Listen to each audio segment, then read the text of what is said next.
Moonshots, that's code in Silicon Valley for taking big risks on innovation.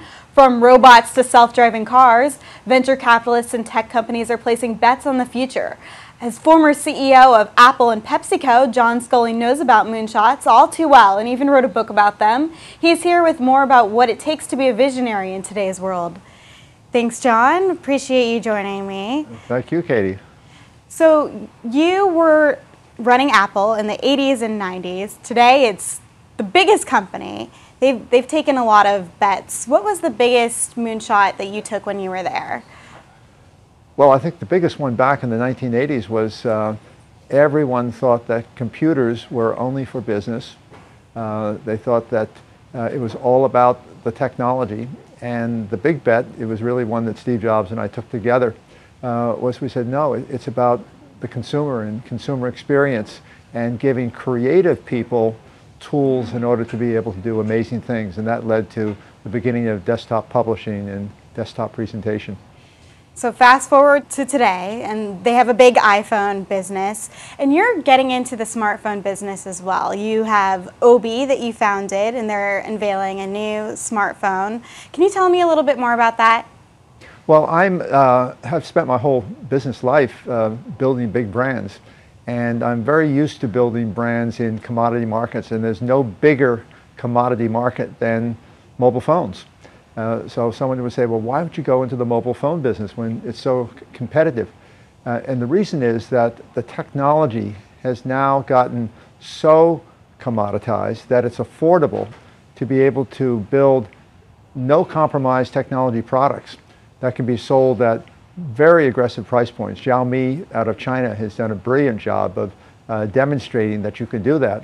What we are doing is building differentiation through design. And so I brought together the original head of product design when I was at Apple, Robert Brunner, and his design team at Ammunition, and most recently did Beats, which was a very successful differentiation through design. And we're doing it again. We're going to be introducing Obi Worldphones on August 26th. This is for markets that are going through the transformation from 2G to 3G and 4G LTE. Many of the people are young, they've never had a smartphone, and we're pricing them at very attractive prices, very similar to what Xiaomi does in China and in India. But we're moving out to markets that Xiaomi's not in yet, all throughout the Middle East to Central Asia, Southeast Asia, parts of Africa, places like that. And we've already introduced earlier versions of our products before the new Silicon Valley phones were available that we're unveiling on August 26th. And we're up to a 5% market share. So we've demonstrated that our marketing techniques, what we call presence marketing, can really work in those areas. And we understand sales channels. We have a team that's built sales channels all over the world. And now we're bringing in these terrifically designed phones that Robert Brunner and his team have done. And so we're pretty excited to take this commodity category and go in at really between the cheapest phones that are sold off the street with no brands at all, the generic phones, and the premium price phones, which have dominated the smartphone market up till now, and said, hey, we can build something that is original in design and it doesn't have to be expensive. What's different about these phones than, say, an iPhone? Well, what we're focused on is giving people great experience with things like photography. Our Obi Worldphone, for example, has licensed in some incredible technologies, some from Sony, some from Qualcomm, some from others, that enable you to get highest quality photos, both the front camera and the back camera, and people love beautiful photos. And so we've simplified that process, optimized around beautiful photography, highest quality camera modules, highest quality screens, plenty of memory in the devices. And the things that are unique for us is that the markets where we're selling, there's often a scarcity of electricity. So we've packed in very large batteries, 300 milliamp batteries, and we've done them with quick charging technology. And these are things that are fundamental if you live in many of the markets where people just don't have access to the kind of electricity that we're used to in the Western world. There's a lot of competition out there, so it's definitely a risk, but it sounds like you are going after markets that maybe are underrepresented in the smartphone market. What are when you think about Silicon Valley right now and you hear about some of these big risks that they're taking out there, from artificial intelligence to drones, is there anything in particular that you're bullish about? I'm really bullish about the whole world of building new multi-billion-dollar businesses. They used to call them unicorns because unicorns are pretty rare. It's not so rare anymore in Silicon Valley to see businesses that people are making big hundreds of millions of dollars investment bet for companies they believe are going to be multi-billion-dollar valued companies. And I think there's over 80 of them, so yes, it's not rare. Well, a lot of them, yeah, it's a lot of them. So here are some examples why this is real. It's not a bubble. Of course, there may be individual companies that don't do well, but this is not the crash of the dot-coms that we saw 15 years ago, and here's why.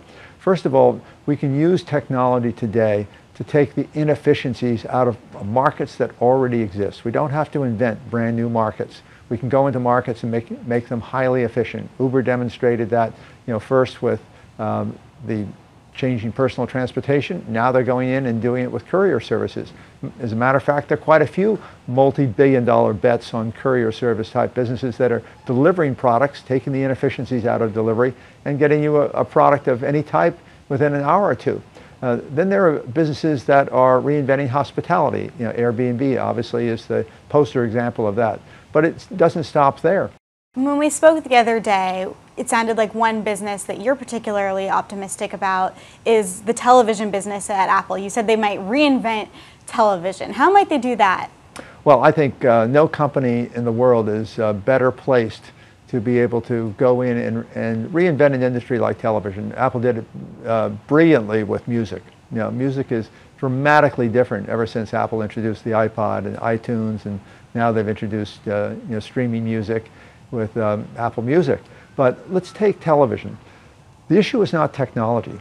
I'd expected that they would probably announce something back in June at their Worldwide Developer Conference, but they didn't. And I think the issue was really that they had to get the television networks, the broadcast networks, to negotiate with their affiliates city by city to allow that content to be delivered live over an Apple television system. So over the top, yeah. Yeah, so I think that Apple TV, which has been kind of a neat little novelty, as Steve Jobs used to call it, a hobby, it's not a hobby anymore. And as soon as Apple gets those contracts negotiated, I believe, with the broadcasters, they've already done it with ESPN. So that's sports is a huge area of interest. Entertainment, music. You're going to start to see that the cable MSO business, which, by the way, if you look at these companies that have the lowest customer experience ratings in the country, it's always the cable operators, always the cable operators. So here you have a huge customer problem where people are dying to get a better customer experience. You're going to see the content on television unbundle, become a la carte. Millennials don't even go to cable TV anymore. They go directly to the web. And now we have the ability with mobile video, with the build out of Wi-Fi just about everywhere, that people can get very high quality video on a smartphone, and they can get it unbundled. And once they start to get broadcast television stations, just as they can get other on-demand content, it's going to reinvent television. And no company is in better position to do it right than Apple. Wow, so Apple is going to shake up the cable television business and change things as we know it, it sounds like. Well, I mean, my perspective, remember, I have no inside information about Apple, so I'm just someone who's been around a while and observed what's going on in the industry. This is much bigger in my mind than Apple Watch. Apple Pay is also a great long-term bet for Apple, but it's very, very complex to go in and change that whole retail system of how people pay. So again, it's not a technology obstacle Apple needed to get past on Apple Pay. It's how do you build out the near-field communication stations? How do you build out iBeacon inside of merchants? All of those things takes literally years to build that out. Well, it's taken years to get Apple TV from Steve Jobs' hobby into what I think is going to be a reinvention of television. And you mentioned Apple Watch. You're not wearing one, but I am. Do you think that this is a mistake, or do you think that maybe it's just not as big of an opportunity as, say, an iPhone or an iPad? Well, it certainly isn't as big an opportunity as an iPhone. iPhone is brilliant, and people love iPhones. I mean, it's the most admired consumer electronic product in the world. For me personally, I have every Apple product except I don't have an Apple Watch. I haven't yet figured out why I would want an Apple Watch. Doesn't mean I don't think it will be successful. It's beautifully, I mean, it's the fit and finish of it is just exceptionally beautiful. But for me personally, I haven't found the reason why I would want one. So I'm looking forward to finding that reason in the future. Well, it sounds like we can talk about this stuff for days. Thank you so much for joining me, John Sculley. Hope to have you back soon so we can chat about so much more. From New York, this is Katie Roof for FoxBusiness.com.